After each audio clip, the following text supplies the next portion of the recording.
Hey everybody, I'm Chris Fafalius, and I'm the producer of Krista Makes a Podcast and the host of the One Hit Thunder podcast. And I'm Matt Kelly, host of Horror Movie Night and the producer / the head of content for the Geekscape Podcasting Network. Between the two of us, we have, believe it or not, 25 years of podcasting experience, and we want to help you start your own podcast. We know podcasting, and we want to share that knowledge with you. So whether you're new to podcasting or you want some feedback on your currently active podcast, we want to help.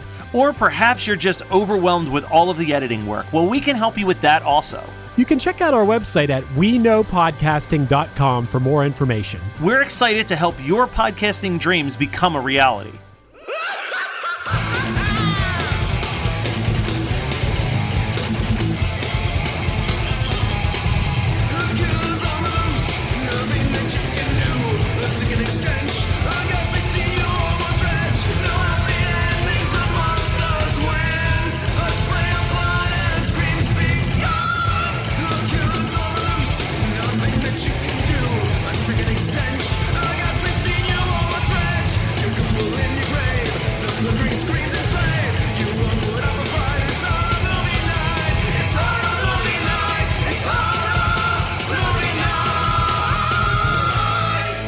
Hey everybody, and welcome to another episode of Horror Movie Night. This week we are talking about Invasion of the Saucermen from 1957. Who could have possibly picked this one? I have no clue. Maybe Brian. No, it was me. I picked Invasion of the Saucer People. And before I talk about why and how I've even heard of this movie, I am very sure that this was both of your first watches. So how'd you guys like Invasion of the Saucer People? All 72 minutes of it. I loved the length of time. So in 2016, Say Anything released an album called I Don't Think It Is. And I love the vibe and I love the direction and I love Say Anything, but the album sucked. And I just refused to admit that it sucked because I wanted it to be good because it just fit with my personality trait that I was trying to create for myself. And I'm convinced that that is you in all of 1950 sci-fi movies. It might not be too far from the truth. I do love the aesthetic more than I like a lot of the films. But I actually think that Invasion of the Saucermen, I mean, it's a lot of mistakes, all right? There's a lot of mistakes that were made in the making of this movie. Apparently, it started as a serious film, and then like midway through production, they were like, fuck it, let's just try to make it a comedy. All in all, I think it's an all right movie. I am excited because when we get to the end, I'm going to guess Scott's double feature before he says it because I'm actually fairly confident I know what it is for once. I mean, it might also be mine because I get to go first on that, but we'll see. Movie kicks off with some sweet 1950s greaser voiceover, though, so already in a good mood as soon as you hit It's narrated play. by fucking Duke. For sure.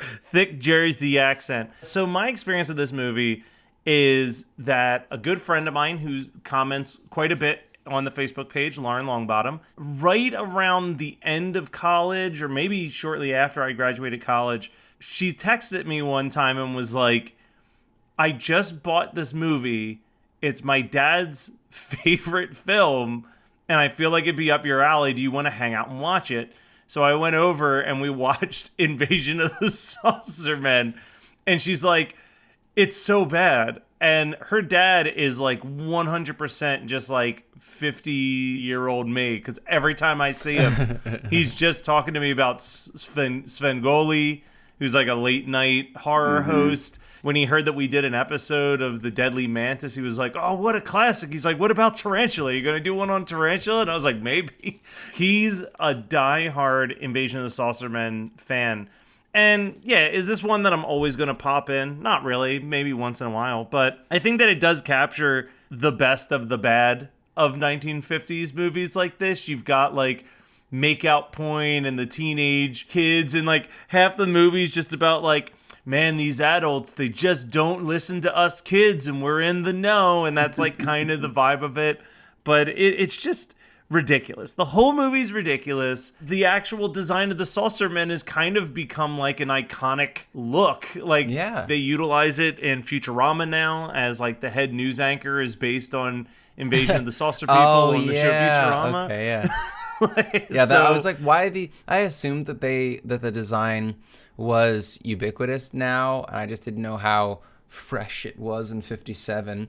But that news anchor, that makes absolute perfect sense. And also I thought that the saucer itself was pretty dank. Like it looked good. Yeah.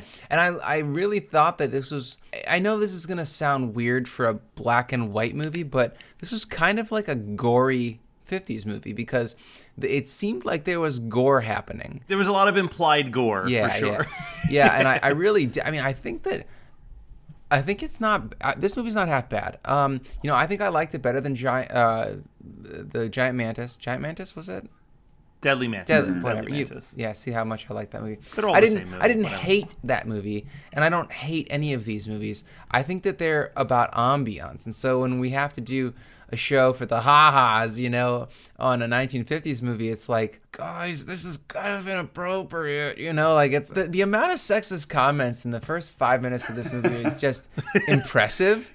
But then you're like, oh, those weren't so bad when you get like more into it, and like there's just a whole scene where it's like, did you fill up with gas? And she's like, I don't know what gas is. And it's like, of course a dumb broad doesn't know what gas is. But it's also so funny because, they infantilize the women in this, but then also the women are, all the women that are like make out point are like, hey, cut those lights, you're cramping our style. Like they all want to drink and they all want to fuck.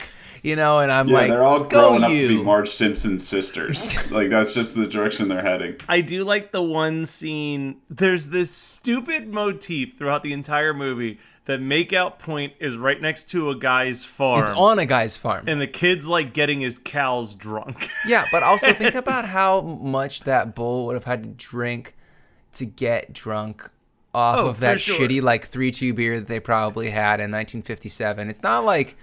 I don't think that they had, Imperial IPAs in 1957, no. Like there weren't like 9% beers. There's that scene early on where the bull scares our female lead. Yeah. And she screams. And then you hear one of the girls in the car go, take it easy, Bobby boy. And then one of the guys goes, go, man, go. It's like just captures 1957 in such a beautiful time and capsule. The only thing that could have been better is if they had enough money so that after the guy goes, go, man, go, somebody says, but just don't step on my blue suede shoes.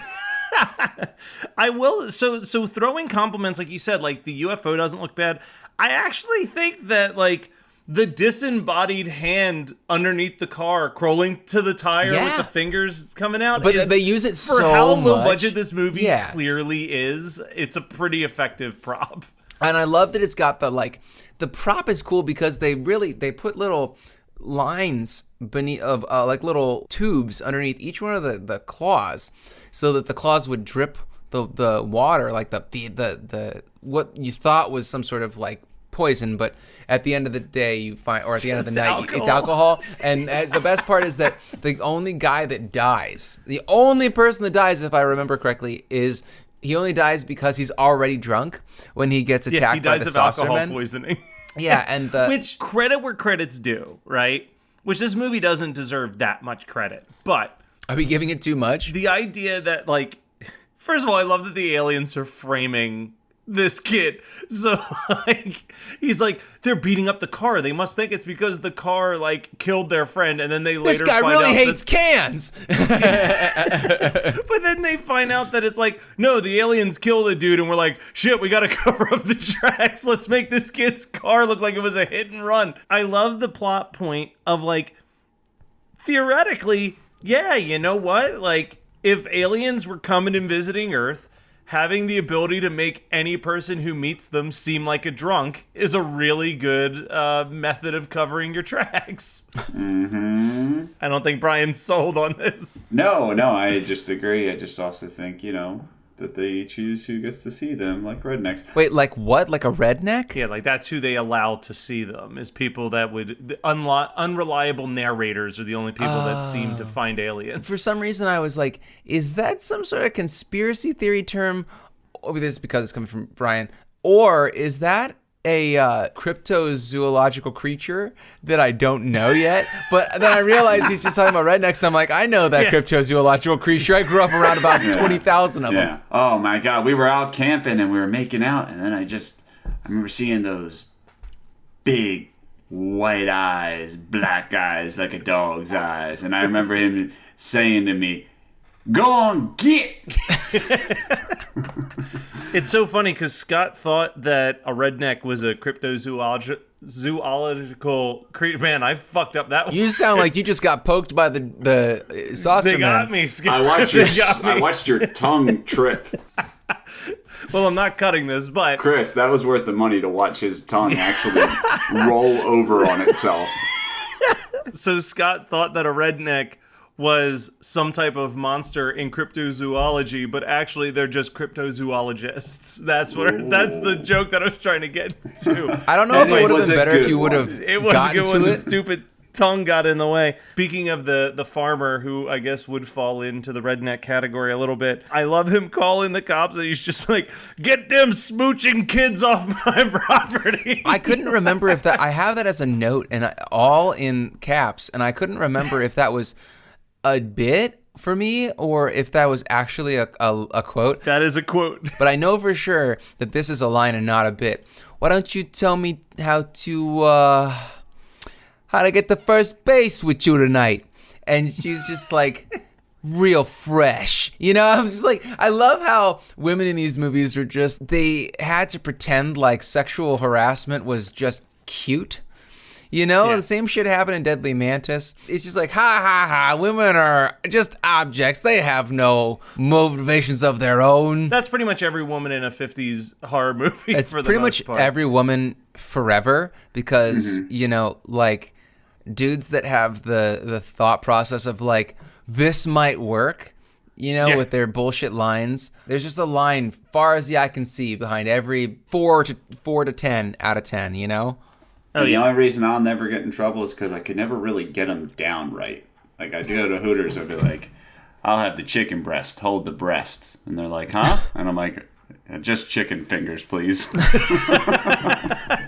The best part is that everyone knows that this is Brian in his head trying to romanticize how awkward he is, when in reality he's so awkward that he goes, he if he even finds himself in a Hooters, he would look at the floor and be like, "Chicken fingers, please," and then that's it. You know, and he wouldn't do anything else, and he'd drink his fucking water or Coke or whatever the hell. I don't know if Scott or Brian has had to experience this, but I've had the experience of having a boss take me to Hooters as a business trip, and oof, that We went every Friday at work. But this was like 2 years ago when like they literally were wearing like turtlenecks. Yeah, no, Just this went for was average wings. So my manager would like be in town like once every few months, and he would hit me up every single time he was in town. He's like, "Hey, you know where the Hooters is around here? Let's meet up and talk." And he would just go over the numbers and flirt with whatever poor girl was set as the waitress, and I'd just sit there awkwardly. And I know that on at least one occasion, when he got up to pay the bill, I apologized to the waitress because I felt so uncomfortable being there by association. Like, You know, I was like, yeah, but the best part about that is that I got real fucking nervous when you were getting to the end of that story, because you said, and I watched my boss get up from the table, and I was like, oh God, was he visibly Boner aroused? You know, it's like, now that and is... the salt and pepper and everything just fell off the table as he turned. It was insane. It was literally like that scene in Basketball when they're I want to talk about my favorite character in this movie real quick, which is Artie, the roommate, who shows absolutely not a single second of sadness when he's told that his longtime friend and roommate has been killed. they're con artists together. He doesn't give a fuck. No honor among thieves. Listen, Scott, if someone called me and said, "Hey, something terrible's happened to Scott," like, I consider us con artists in a way, but I'd still be heartbroken. I don't consider us Explain con the artists. Con artist. Like, Well, Matt, go we to go to the cons and we're an artist. Oh, Matt, you are so full of terrible jokes today. Like, this is going to be a 10-minute episode unless you are an absolute moron. I know it's good for the show, and it's that it all stays. Every second of it. Oh, Christ. I mean, I think that the creatures, like I said, I think that the aliens look really cool. I think it's a good quick view. They're just what I want. They're exactly what I want. I'll say that. This was easier than Deadly Mantis for me to finish. I mean, just personally, I think that they're similar lengths, but like There was less science in it. Yeah, Like, there was nobody. Deadly Mantis. You're exactly right. There wasn't the scene where they're like, "Well, I am a scientist, and this is what it means with this, and this, and this, and this, and this." I think here's the thing, because this is like a low budget 50s movie completely designed for drive-in audiences, right? Mm-hmm. But they actually do something that I think is kind of interesting, is like they're juggling essentially 4 different character storylines, maybe even 5, I guess you could argue, with the farmer, but like you've got the farmer and he's got his own storyline. You've got the military that's like trying to do something with the Spaceship, can you hear us? Answer me. You've got the detective who's just terrible at his job. Time for the 3rd degree, huh? You've got all of the teenagers at Makeout Point plotline, and then you've got the 2 con artists plotline. Like, there's all these moving pieces, and they're all like pretty well fleshed out. Like, I feel like with all the main characters, none of them were just like generic character A, B, C, or D. Like, I'm like, oh yeah, the con artist guy. His storyline was this was happening or whatever. We do have to talk about the cop who ultimately, the resolution of this is completely insane because no one else besides the teenagers learns of the existence of these aliens, excluding Artie. These 2 kids get off the hook with the dead body just because he had alcohol poisoning in the coroner report, and the cops basically just like, oh, you hit him. He was just already dead, so charges are... Which I don't think you could figure that out that quickly in 1950. I don't know. No, I don't think so either. I like how that's where your suspension of disbelief breaks, and not the aliens with booze syringes in their fingernails. Who get the bull drunk? Yeah, exactly. I don't know what their fucking plan was. Party, dude. Yeah, it was like Space Invaders. They just came to hang out for a little bit. All right, Matt. I think that we're at the point where you need to tell us what your double feature would be. So, I've got one that I'm going to hold off. It's literally only there because it was the actual double feature when this played at the drive-in, because I wanted to find out what that was. I don't think anyone's going to pick it, so I'm going to tell you guys afterwards. But the actual movie, the whole time I was watching this, I was like, yo, this is the plot to Killer Clowns from Outer Space. Like, bunch of teenagers that make out point. They see an alien. There's a farmer walking around. There's cops that don't believe anything that's happening around them. It's Killer Clowns from Outer Space. That ripped off this movie. Chiodos Brothers, bunch of hacks. Didn't you just meet them 2 weeks ago? I never met them. I just threw them a few free shirts. I said, hey, here's some shirts with your critters on them. Oh, boy. Brian, why don't you go next? You can have mine.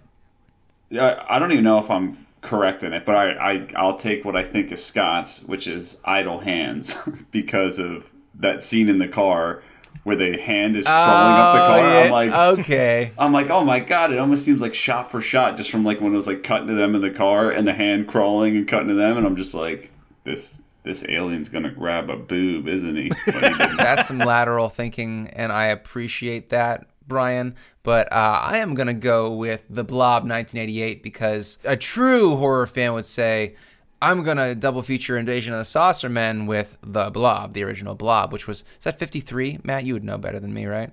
I think so. For someone who lives so close to Blobfest, I don't know the answer to that question. Well, anyway, in any case, the original Blob would be a true horror fan's double feature, but I am I'm a poser, even though I've been doing this show for a long time, and I would go with 1988's The Blob, because that movie is quite possibly top 5 best special effects in horror movies, and it's about an invading alien. Also in the top 5 Invasion of the Saucer Men. So perfect. The year is 1957. You're going to the drive-in, and you're seeing Invasion of the Saucer Men, but what do you think the A picture is that's playing before it? The Peregrine Falcon. Because I'll tell you this much, I've seen both of these movies, and I'm going to have a better time watching Invasion of the Saucer Men. Ooh. They saved Hitler's brain. No, that was 60s. Yeah, that was 60s. It was I Was a Teenage Werewolf, which has a fantastic werewolf design, and that is the end of the compliments. That movie is sitting a in my mess. to pick list, but I don't think I ever It's will. better than half the shit's on your list, dude. No one wants to listen to us talk about strip nude for your killer, okay? It's not happening. Wait, why Or are Bay you of just Blood. Gonna, why are you gonna jump to conclusions that Strip Nude for Your Killer is a grindhouse movie? Matt, what have you been watching, my friend? So, for the Geekscape podcast, John, I was on it recently, and John messaged me the day of and said, "Hey, have you watched Luca yet?" And I said, "No." And he said, "Well, watch it before you go on the show today." So, I gave it a watch, and Be very careful, because I'm watching it in a day, and you tend to spoil. No, I'm not going to give any spoilers. I'm going to give some disappointing news. Probably one of my least favorite Pixar movies. And I think part of it is that I hold Pixar to such a high caliber that, like, you know, when I go into a movie like Coco or Onward, like, or Soul or Inside Out, like, these are movies that, like, have so many layers and are so deep and, like, hit all of these really interesting beats that are, like, far above, like, normal kids entertainment. This movie kind of felt more like a DreamWorks movie than a Pixar movie. In that sense, it's very just a kids movie for kids. And I also think the other factor is that Raya and the Last Dragon was just so good. It's fun. It's an enjoyable movie, but it's pretty low on my Pixar list for sure. Why do you think that the anxiety and depression rate in teenagers has skyrocketed over the past 30 years? Oh, probably because movies like Toy Story make you terrified that every toy that you've had secretly has a life. So maybe Luke is what we need, right? Because Pixar, as enjoyable as they are, it's just like, wow, here's some really cute animals to teach you about despair. And sometimes we don't need that. I'm going to be honest with you. I like your line of thought here and your reasoning, but I thought that my toys were alive back in 1985, so I can't put that blame on Pixar. Prior to that, that was just your thoughts in your head. And then Pixar did Toy Story, and you're like, oh, God, other people thought this. Now it must be true. Dude, when I was like 8, I got up to pee in the middle of the night, and you know how like you're still like dreaming semi-awake? I went into the bathroom, and I peed, and then when I came back in my room, my toys were like, shh, shh, shh. And then I was so convinced that I was like, I caught you. I fucking caught you. That's a much better version of when I got up to pee and I was half asleep and I sliced open my eyeball. Oh, God. Do you remember that? Yeah, I remember that. That was gross. I do remember when I was working out late on a project. Oh, poor thing. I was working with Mom, and Julie came downstairs. And Mom was like, what are you doing? And she's like, I'm getting water. And then stepped on the chair, pulled her pants down, sat on my project, and then just started pissing. Like straight out of The Exorcist.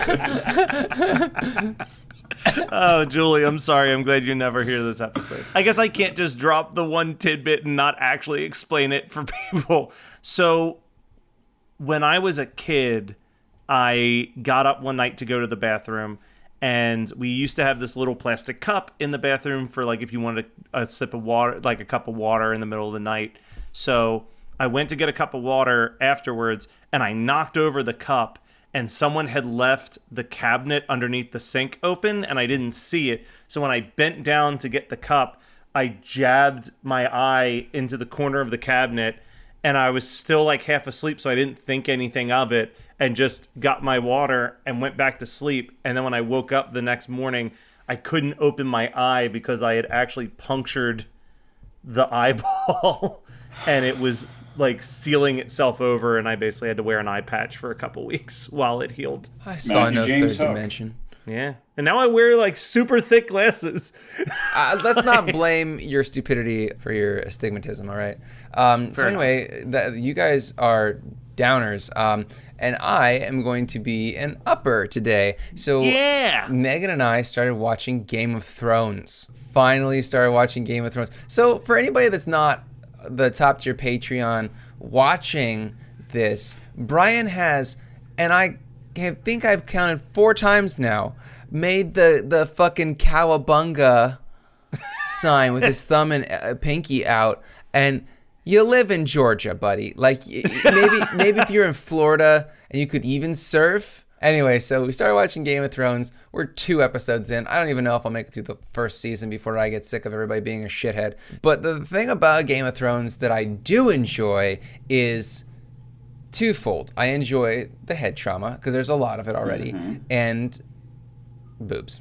I don't think that the gore and nudity is going to really keep me coming back forever. It's just it's something to fucking watch when Megan and I are like, well, there's no real show to watch this week. I guess we're going to watch there's no real show to watch on this day of the week, rather. So let's just watch an episode of Game of Thrones.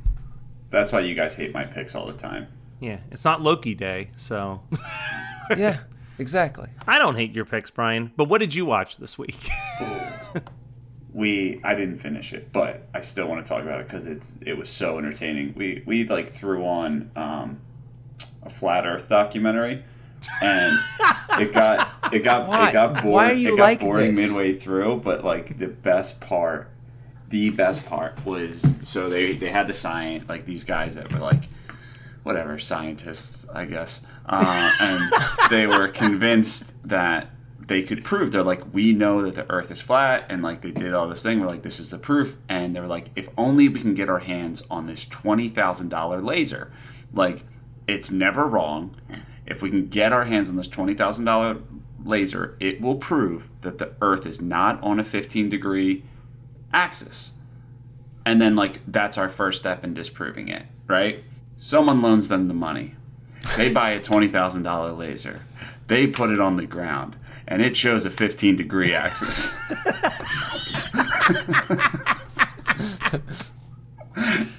And then they start to try to figure out where this laser that they just typed up saying is never wrong could have went wrong. And it was so good. That's called a sunk cost fallacy, listeners. Holy shit. All right, well, that was Invasion of the Saucermen 1957, as picked by me. Next week, we're diving into a 90s pick that Scott picked, and man, it gave me so much splendor to watch that I am so excited to record this. So tune in next week for more Horror Movie Night.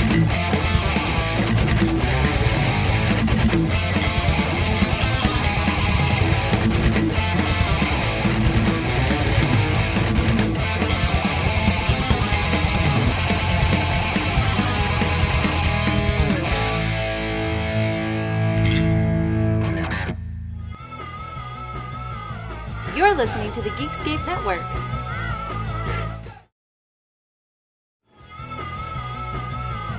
You're listening to the Geekscape Network.